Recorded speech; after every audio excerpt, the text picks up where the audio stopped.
میں ایک مسیحی کی طرح زندگی نہیں گزار رہی تھی، بلکہ میں ایک گنہگار کی طرح زندگی بسر کر رہی تھی، اور اس سے پہلے میں نے کبھی بھی اپنی نجات کے بارے میں نہیں سمجھا تھا کہ کیا مجھے معافی ملی ہے، کہ کیا واقعی ہی مجھے معاف کیا جا سکتا ہے ان سب برے کاموں کے لیے جو میں نے کیے ہیں، کیا مجھے معافی مل سکتی ہے؟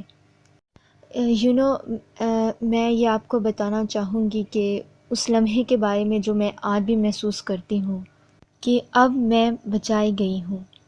ان سب سالوں میں جب میں یہ یقین کرتی تھی کہ میں مسیحی ہوں، میں خدا پر یقین رکھتی ہوں، میں فردوس کو جانتی ہوں اور میں وہاں پر جاؤں گی، میں جون میں ایک کرسچن کونسلر کے ساتھ بات کر رہی تھی، اور اس نے بھی مجھ سے وہی سوال کیا جو اس سیل ایسوسیٹ نے کیا تھا، کیا تم نجات یافتہ ہو؟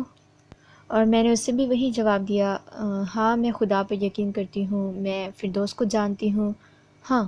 اور اس کے بعد اس نے کہا، بہت خوب، لیکن مسیحی ہونے کا مطلب ہے کہ تمہیں یسوع مسیح پر ایمان لانا ہے، تمہیں یہ ایمان لانا ہے کہ وہ ہماری خاطر کراس پر مرا، وہ ہمارے گناہوں کی خاطر موا، وہ دوبارہ سے زندہ ہو گیا، اور وہ دوبارہ واپس آئے گا، اور یہ تمہارے لیے فردوس کا ٹکٹ ہے، اور یہ بادشاہت کے لیے تمہارا ٹکٹ ہے۔ اور یہ میرے اندر چھپ گیا کہ کیا میں نے پہلے اسے کبھی سنا ہے، یا میں نے اس سے پہلے کبھی نہیں سنا، اور یقیناً میں نے اس سے پہلے کبھی نہیں سنا تھا۔ اور پھر کچھ دنوں میں ایسا ہوا کہ میں خود سے گزارش کر رہی تھی کہ مجھے چرچ جانے کی ضرورت ہے، مجھے اس چیز کی ضرورت تھی کہ میں بائبل کو کھولوں، میں اس کے اندر کھونا چاہتی تھی، کیونکہ ہر وقت میں یہی سوچتی رہتی تھی کہ میں ایک مسیحی ہوں، لیکن میں نہیں تھی۔ اور مجھے یاد ہے کہ میں ڈرائیونگ کر رہی تھی اور میری بیٹی پیچھے والی سیٹ پر بیٹھی تھی، تبھی ایک بہت پاورفل احساس میرے اندر آیا کہ کوئی میرے لیے موا، یسوع مسیح میرے لیے مرا، خدا نے یسوع کو بھیجا تاکہ وہ مرے، کہ وہ ہمارے گناہوں کے لیے مارا جائے۔ ہم یہاں اس لیے یہ نہیں بات کرنے کہ ہاں ہم بچائے گئے ہیں، ہم بات کر رہے ہیں اس انسان کی جس نے ہمارے لیے موت کو گوارا کیا تاکہ ہم بچائے جا سکیں۔ اس چیز کا احساس میرے اندر آیا، اور میں اگلے ہی ہفتے چرچ گئی، اور وہاں پاسٹرز بھی بالکل اسی چیز کے بارے میں بات کر رہے تھے، بالکل وہی چیز۔ اور اگر خدا مجھ سے بات کرنا نہ چاہتا تو شاید میں اسے کبھی نہ جان سکتی، کیونکہ خدا اس ذریعے سے میرے تک پہنچا، اور اس نے کہا، اسے سمجھو ٹیرن، اسے سمجھو، یہ وہ ہے جو تمہیں مسیحی بنائے گا، اور یہ تمہیں بچائے گا نہ کہ تمہارے اچھے اعمال، نہ ہی صرف یہ کہنے سے کہ ہاں میں مسیحی ہوں، لیکن کیا تم یہ محسوس کرتی ہو کہ تم واقعی ہی ایمان لائی ہو؟ اور یہ میری جرنی کی شروعات ہے، اور یہ میں ہوں ایک بیبی کرسچن جو آپ کے پاس آئی ہوں، اور میں دوسری طرف یہ سوچ رہی تھی کہ ان سب کا مطلب کیا ہے؟ کیا میں فردوس جا رہی ہوں؟ کیا میرا خدا کے ساتھ کوئی پرسنل ریلیشن شپ ہے؟ کیا میں ایک اچھی انسان ہوں؟ کیا میں اچھی چیزیں کر رہی ہوں؟ کیا یہ سب کچھ کافی ہے؟ لیکن یہ سب کافی نہیں ہے، آپ کو وہ رشتہ بنانا ہے۔ تو میں یہ کھوج رہی تھی، اور اس امید سے کہ شاید وہاں کوئی ہے جس کے پاس یہی سوال ہو۔ اور ہاں شیور، میں یہ یقین کرتی ہوں کہ میں نے بپتسمہ لے لیا ہے، اور یقیناً میں فردوس جاؤں گی۔ کیا آپ بھی اس چیز کو نہیں کھوج رہے، یا کیا آپ بھی یہ نہیں جاننا چاہتے کہ کون سی ایسی چیز ہے جو آپ کو خدا کی بادشاہت میں لے کر جائے گی، خدا کی اس فضل میں؟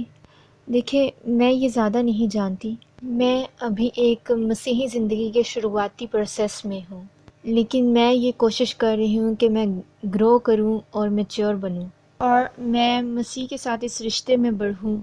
اور میں صرف دعا کر سکتی ہوں آپ کے لیے، میرے لیے، میری ساری دوستوں کے لیے، اور اپنی فیملی کے لیے، اور ان سب کے لیے جو مجھے دیکھ رہے ہیں۔ پلیز اپنی جرنی تلاش کیجئے، اور میں یہ امید کرتی ہوں کہ یہ آپ تک پہنچے، اور میں یہ امید رکھتی ہوں کہ شاید یہ آپ کے اندر آگ کا شعلہ جلائے، اور آپ بھی یہ کہیں کہ میں نے گناہ کیا، اور میں خدا کے سامنے گنہگار ٹھہری، تاکہ آپ بھی معاف کیے جائیں۔ اور میں یہ امید کرتی ہوں کہ میں ایسی ہی ویڈیوز بناتی رہوں گی، اور میں خدا کے ساتھ اس تعلق میں بڑھتی جاؤں گی، اور میں یہ امید کرتی ہوں کہ یہ آپ میں سے کسی ایک شخص کے لیے تو مددگار ثابت ہوا ہوگا۔ میں یہ جانتی ہوں کہ کیسے امیزنگ چیزیں میری زندگی میں ہوئیں اس چھوٹے سے عرصے میں، اور میں آپ سب کو امیزنگ ناقابل یقین چیزیں بتانا چاہتی ہوں۔ بہت بہت شکریہ اس ویڈیو کو دیکھنے کا، اور میں آگے بھی اس طرح کی ویڈیوز بناتی رہوں گی۔ God bless you all.